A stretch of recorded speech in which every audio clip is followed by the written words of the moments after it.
Day 15, our last day on board MSC Virtuosa.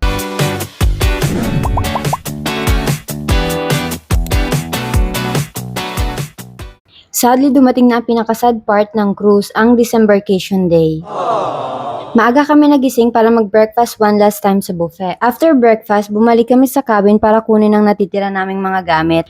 By 8 a.m., kailangan na naming umalis sa cabin para magkaroon ng time ang cabin crew na linisin at ihanda ito para sa mga bagong guests na mag-i-embark today.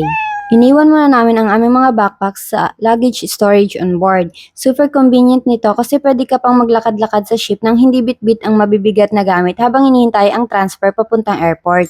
Honestly, habang naglalakad kami sa loob ng barko for the last time, parang ayaw pa naming bumaba.